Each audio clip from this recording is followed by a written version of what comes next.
I am Rachel Humphrey on behalf of DEI Advisors, and today I am delighted to have join me Krissy Gathright, who is Apple Hospitality REIT board member, COO retired, and senior advisor with Derive Ventures. So welcome, Krissy. Welcome, Rachel. I'm delighted to be here with you today. Krissy, I don't know if I have shared this with you before, but you were actually the first person when I started in the hospitality industry in my second career that I ever heard speak at a conference about elevating women in hospitality. And I left so incredibly impacted by your remarks. So I want to thank you for being a trailblazer in that regard and sharing your thoughts and advice, not with us just today, but throughout for many who it has helped in their career, mine specifically. But I want to jump right in. We're going to spend about 30 minutes together today, and everyone in hospitality seems to have an incredibly different journey to leadership. Yours is an inspiration to so many of us, and I'm hoping you can just share a little bit about your path and how you got to where you are today. Sure, Rachel. Well, it started back in, well, I probably shouldn't say that because it'll date me. But originally, I didn't start out wanting to be in hospitality. I'd not had much experience in hospitality other than traveling with friends and family on vacations. But I knew that I wanted to be in business. So I went to business school. I went to the University of Virginia and I majored in accounting. And soon after college, I went to work for EY as an auditor. And my clients just happened to be real estate and insurance clients. And for all the people that are extremely passionate and interested in insurance out there, I'm not meaning to disparage your industry, but I really gravitated towards real estate and I fell in love with it. And one of the clients happened to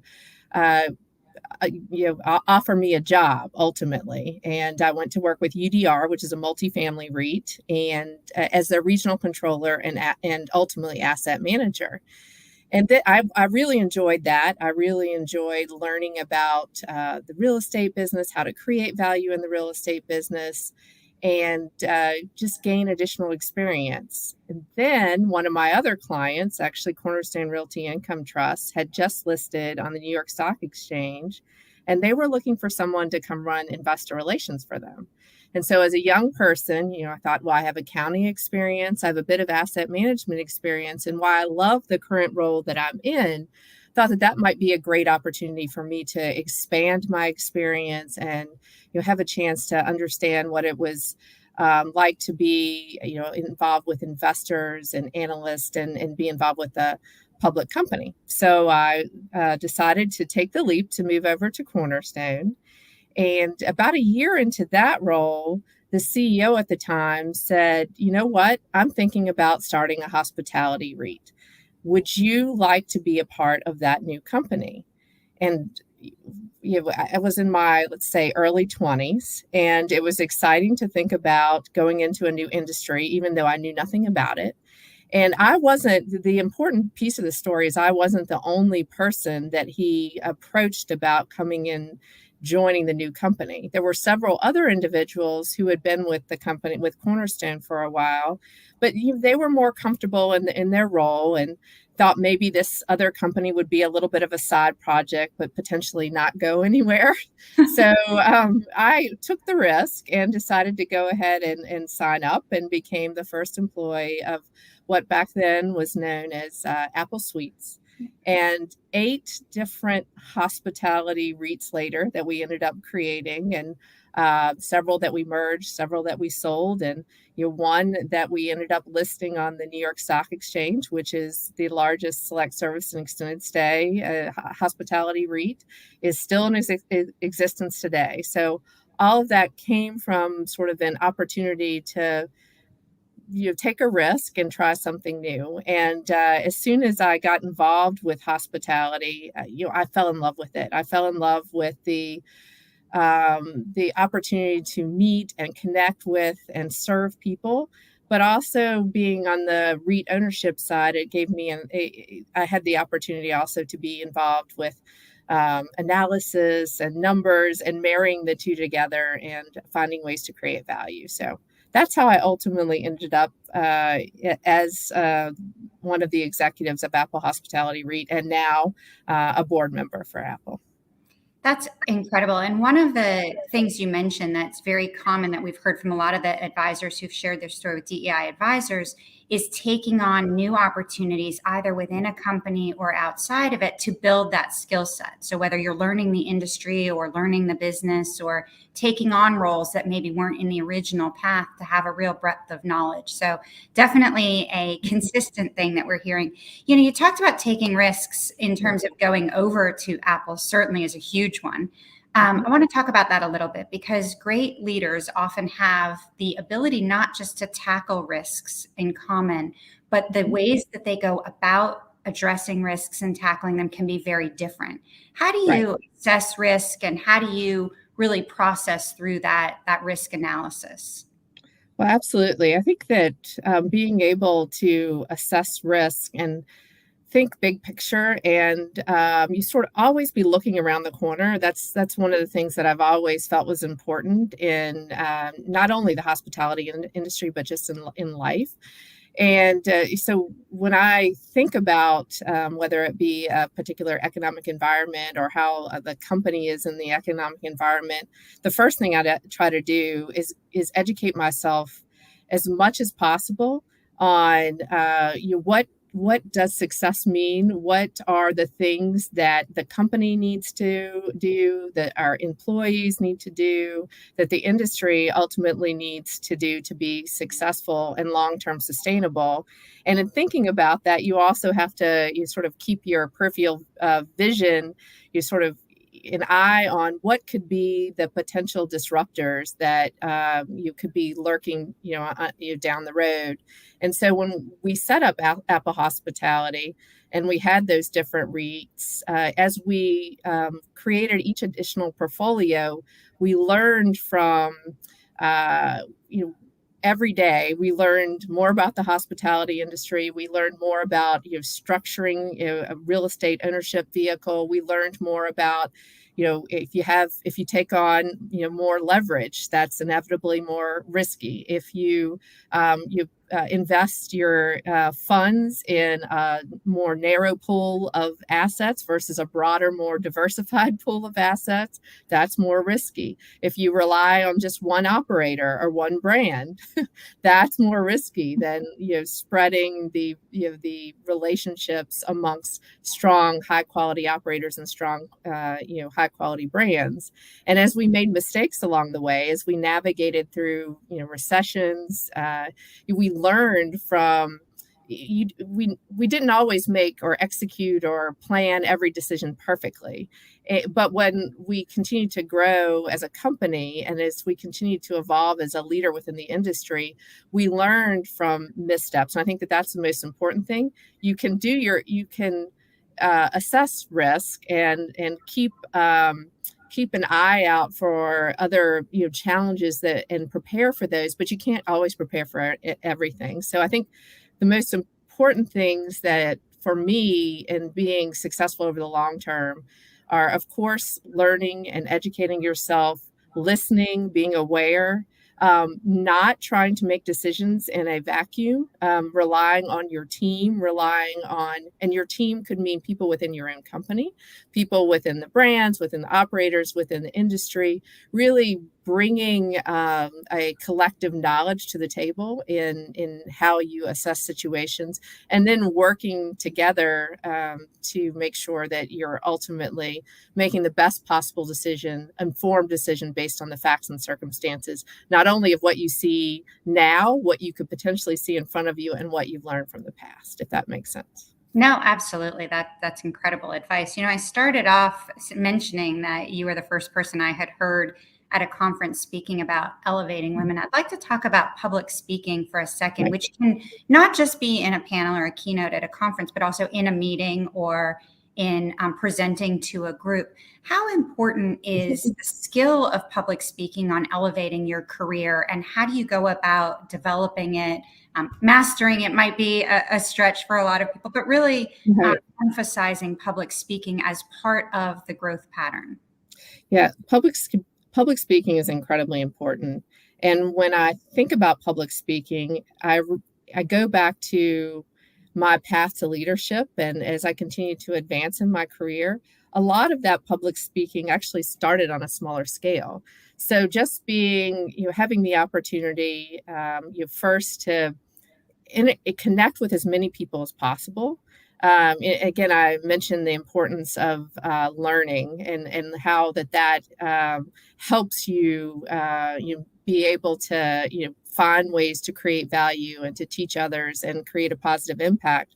But in order for you to learn, it's important for you to speak with a lot of people, right? So, and it's important for you to have those one-on-one conversations, and that's where it originally starts, just getting comfortable talking to people at all different levels, and putting yourself out there and creating opportunities for you to have conversations. Even if I go back to my early days at EY, one of the reasons that ultimately I was able to move on to my clients and ultimately have the opportunity to work with Apple or create Apple is because, as a young staff member, I had to go into audit engagements, and it was important for me not just to be behind the scenes, doing ticks and ties with numbers, but to go in to meet with the CEO or the CFO and make sure that I had the opportunity to FaceTime to really, of course, take care of the business at hand, but also when there was the opportunity at the right and appropriate time to really learn from them and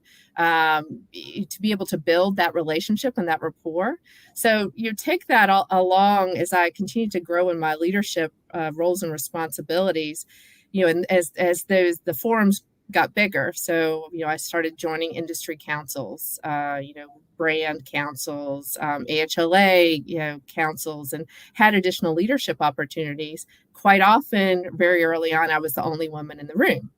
But I didn't really think about being the only woman in the room. I mean, I might, as I walked into the room, I mean, obviously it was going to be obvious that I was the only woman in the room, but I always walked into the room going, okay, what at the end of the day are we trying to accomplish in this particular meeting?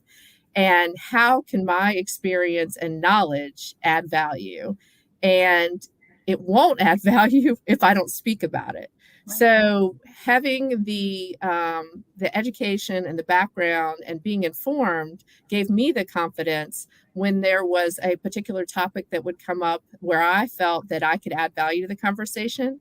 I wasn't going to speak just to speak, but I was going to speak when I felt that I could add value to the conversation, when I felt others can learn from the information that I was able to share. So fast forward that, as I continued to grow in leadership roles, I also felt it was important. I saw the value of being able to contribute to important topics, or, as you mentioned, to be able to elevate and lift others up, as especially women, and that inspired me. And I took that energy with me to the stage or to the meeting or to the forum, because I saw as an end goal that if I can, just by sharing a little bit of my story or a little bit of my insight, help motivate and inspire others, then that gave me the passion and energy to raise my hand to be in front of the audience. And I will say, public speaking, I know very few people for which for it is difficult. It can be daunting, but I would say start small and continue to increase the opportunities where you're speaking in front of one person, 5 people, 10 people, 15, then ultimately hundreds or thousands of people. And the more that you do it, the easier it gets, at least in my personal experience. And it just gives you additional confidence. The more it's just like practice with sports, or just got to continue to put yourself out there. And that is the key too. Is sometimes it is so daunting for people that they don't want to take the leap to actually do it. But once they do it and they have the experience and they see the impact they can have, I think that just really builds that confidence. So the next time that you go do it, it's a lot easier. That's what I would say. I think the idea of progressive growth in there is really interesting too. So starting small, one-on-one, smaller meetings, going to councils, committees, things like that. I think that's a really great way of looking at it. I'm interested in hearing you say that the idea of inspiring others was very exciting to you, since I've said that that's actually the impact that it had on me. So whatever you were doing to work with it, it definitely worked. You Well, talked. and I'd also say, Rachel, I mean, I would say the same thing for me and vice versa. So you hearing people like, yourself speak and hearing, my team members speak. And, when, Catherine Luger was the head of the AHLA, or the other women, who were, industry leaders, hearing from their experience and their learnings may energize me as well, because there's always some tidbit that I would take out of that. So I think it's a virtuous cycle in that. No, I could not agree more. And, obviously that's the hope of the DEI advisors interviews, is to share those tidbits, because not everybody can see you speak at a conference or hear you speak at a committee meeting, but to be able to share your knowledge or your insights and tidbits with the whole world is really exciting for us. You talked earlier about someone in your role who then gave you an opportunity to go over and be employee number one at Apple, which is always an exciting Apple hospitality. I'll say, not to be confused with the technology company. Right. Mentors and champions can mean a lot of different things to different people. How important in your career have your mentors and champions been, and how important is it for you to also serve in that role for others?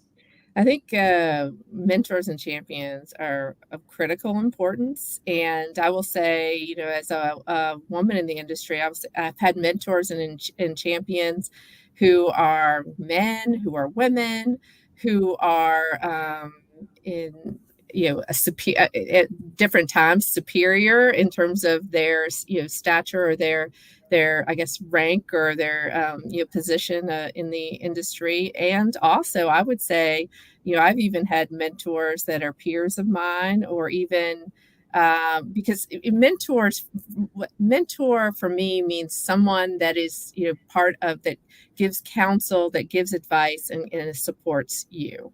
And that could be, it doesn't necessarily have to be someone that is, that you report to or that you look up to. They could be people all around you. And it could be people in the industry. It can be people in your philanthropic roles. It could be people in your everyday life. It could be family members. So, and all of those people that I just mentioned, categories, are people that have been my mentors, teachers, in the past, people that have, said things,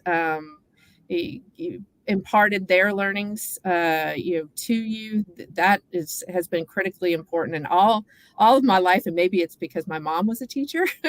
I think it's critically important to surround yourself, listen to people, learn from people, and especially in people that are not necessarily in the same day-to-day role that you're in.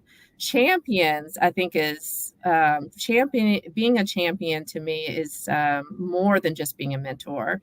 So I've been a mentor and a champion.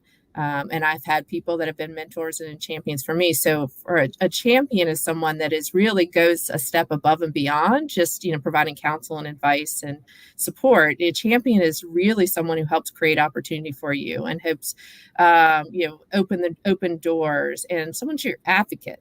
And those, again, have been, both men, women and men, in all different aspects. And I think for me, and that could be an example, would be, a champion opportunity would certainly being, someone coming forward and on one of the brands and saying, you have done such a phenomenal job, and we very much appreciate your role on some of these advisory councils. We've never had a woman be a president of any of the individual brand councils, but because of your style and your balance and your approach, we think you would be wonderful to be the first woman president, which ended up being the Courtyard Franchise Advisory Council, which I served as president proudly for 10 years.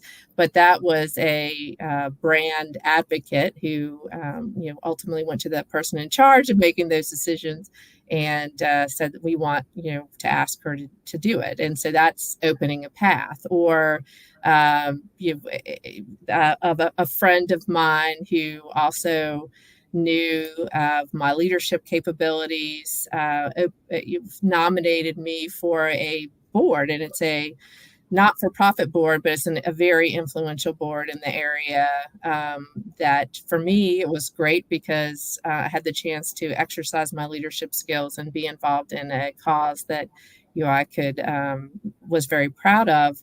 But it ultimately, that board being very influential and that person advocating for me, and then I accepted the role on the board, that opened up so many additional opportunities for me in other leadership opportunities. But it's just those people taking the time to not only give advice and counsel, but actually say, I think you need to talk to that person for this particular role and responsibility. And so for me,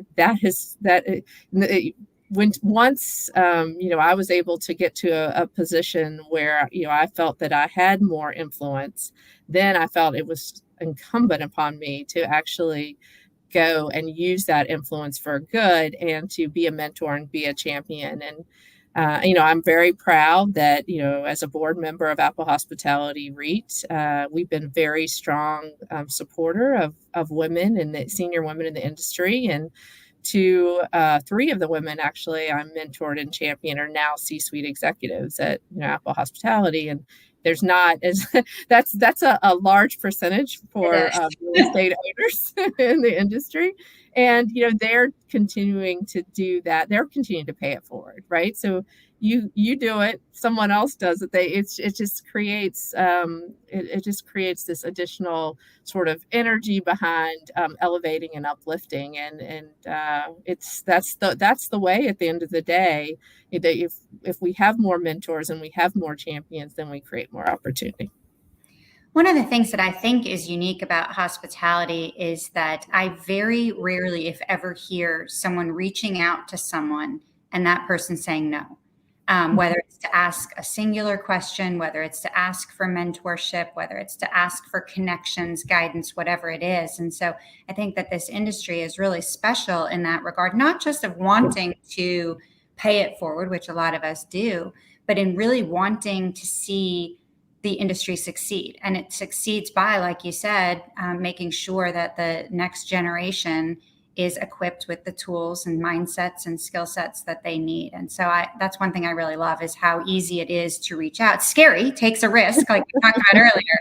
But I just don't hear about people, regardless of level, really saying, no, I just can't, or I just don't have time. So speaking of having time, life balance is usually something we talk about when it comes to women, but it certainly applies to lots of men in the industry as well.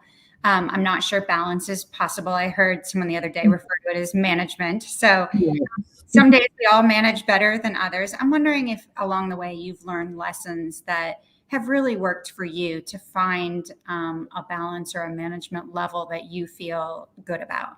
Yeah, so you did mention one of the key things in there. You're right about the hospitality industry, and that's why I love it so much. All the relationships and people wanting to help people wanting to serve people, and people wanting to better people. So yeah, usually if it's someone from the hospitality industry who reaches out and has a request, I we'll move mountains to try to get it done. But with that being said, I think that one of the things that you learn as you continue to take on greater roles and responsibilities is that you do have to say no occasionally. Otherwise, there's managing your life and achieving. And I've always seen, I've never really liked the work-life balance, paradigm. I always see it as a work-life continuum. It's just life. Mm-hmm. Yeah. And work is a piece of it. And, and your personal, your friends and family and your philanthropy and, your spirituality, all of those things are pieces of your life.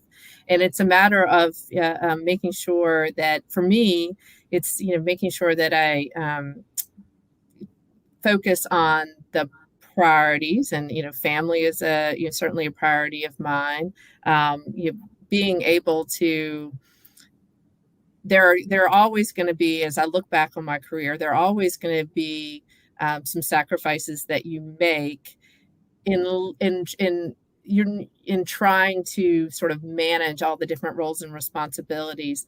But I think it's been, if I look back, it's the critical things that I'll use, for example, with my kids growing up, and I have 3 boys. I knew that I wasn't going to be able to make it to every school event, every function, every athletic event, but I did prioritize the ones that I felt were the most important, so that I could be present, not for all, but and I enjoyed that. I enjoyed being part of those activities, but I knew that I would have to give on some things. And the same thing with work or your work commitments. There are certain conferences or certain investor meetings, or certain things that with the team that you need to make sure, meetings that you need to make sure that you were there for. But the team also understood that it was that you weren't gonna there were going to be certain things, because you chose on the family side, or other areas, that you needed to make it to those, what you weren't going to be able to make it to everything. But I think that the critical piece of that is what I said, is team. You need a support system that has an understanding that you're going to do your best, even if you're not there 100% of the time. You're going to also have people, hopefully, if you on your career side, that you have mentored and you've inspired, and that they are totally capable of being able to, if you're not there, they're able to fill in, and that becomes a leadership opportunity for them, right? Or on the family side, you have I have my husband, who's been an incredible support, and I have a group of friends and extended family. So if there were things that I was traveling and couldn't make, I had a family member. So it's all a matter of sort of making sure you understand your priorities, also utilizing your support system, and being upfront and honest, and hopefully finding an environment that has flexibility in that. I mean, at Apple, it was really important and critically important for us to understand that that in order for you, kind of going back to the philosophy in hospitality, if you serve your associates well, they're going to serve your guests well, and everybody's going to be keep coming back. Well, the same thing, as a manager, as a leader, understanding that you are not going to achieve the success or the goals that you want as a company if you're not taking care of the people that are every day there. They're not just employees, they're not just associates, they're people, and they have lives, and they have different things that they prioritize too. So just having that open, honest, conversation about those things really helped for me to be able to navigate through. And I do think one other little tip is that in my schedule, and I'm a calendar person, I think it's important to stay as organized as you possibly can, to make sure that you're not overwhelming yourself. But in my schedule, I do quite often build in time that's just free time, that gives me a chance to catch up on things, or maybe if there's a meeting that I wouldn't normally be able to squeeze in, but it's important, I can put it in there. And or I also make sure that I put in self-care time. So I'll actually put it on the calendar, and it may be a facial, it may be a massage, it may be a glass of wine with a girlfriend, or just a walk with my kid or my dog. So I do think that you have to also calendar just as much some of the things to take care of yourself as you would all the other responsibilities that you have. Yeah, I think one of my biggest lessons in retirement actually is that self-care is not selfish, and that how critically important it is. I think we have similar parenting ideas. I remember, or strategies on managing in terms of choosing what matters. I had moved mountains to attend my older daughter's Valentine cookie decorating party at school. And then she did not acknowledge me the entire time I was there. And I thought to myself, this is the most important lesson. And I'm glad I'm learning it when she's 6, because I can be at what matters, but she is not going to be scarred for life. Although she may say now she's scarred for life if I don't make it to, the Halloween, cupcake decorating or something else. So I think right. And trying to show ourselves a little grace and giving. But you were there, and I will tell I you a was little. there. You were there. I'll tell you a little story because I did, once a year I tried to make either it's like a mystery reader. Or there was one that I ended up volunteering for, and I didn't realize it was actually sewing like gingerbread men, together. And I'm not very good at sewing, but I did the best of it. And I look over, and there's the mom beside me, and she like in 5 seconds she had all that things that sewed, and it was perfect. I'm like, oh my gosh. But it turns out she was a surgeon.